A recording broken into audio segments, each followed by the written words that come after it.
এক সাপ নাকি একবার এক পীর সাহেবের কাছে মুরিদ হয়েছিল। তো পীর সাহেব বলছেন, না বাবা, আমি সাপের মুরিদ বানাই না। কয় যে, না হুজুর, বহুত আশা করে আসছি, গল্প তো, বহুত আশা করে আসছি আমার মুরিদ বানান। আচ্ছা ঠিক আছে, তবে তোমাকে একটা কাজ করতে হবে। কি কাজ?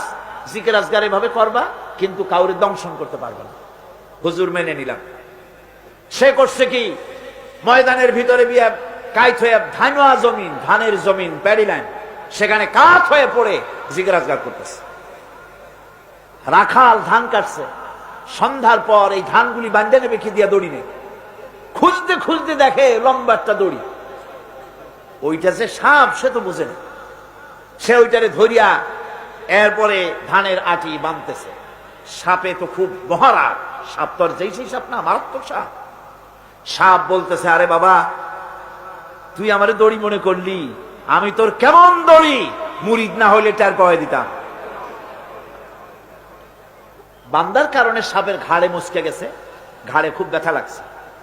বাড়ি নিয়ে যখন দড়িটারে ফালাই দিছে, মাথা কোন রকম কাজ করিয়া বহু কষ্ট করে পীর সাহেবের বাড়ি গিয়ে হাজির। বলছে, হুজুর, কি যে জিকির শিখাইলেন, আমার তো ঘাড় মুচকে গেছে।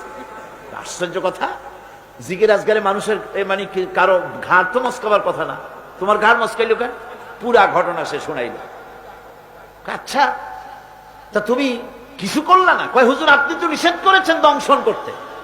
পীর সাহেব বলছেন, বেটা বেকুব, আমি তোমারে দংশন করতে নিষেধ করেছি, ফস করতে তো নিষেধ করি নাই।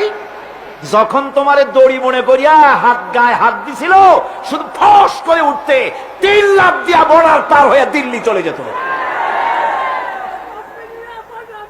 তুমি ফস করে উঠলা না কেন?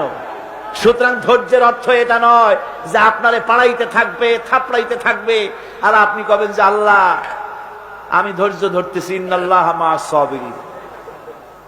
এটার নাম ধৈর্য না। ধৈর্য হচ্ছে ওভারকাম করতে হবে, পরিস্থিতির মোকাবেলা করতে হবে অত্যন্ত সহিষ্ণুতার সাথে, বুদ্ধিমত্তার সাথে, দৃঢ়তার সাথে, অবিচলতার সাথে। এটার নাম হচ্ছে সবর।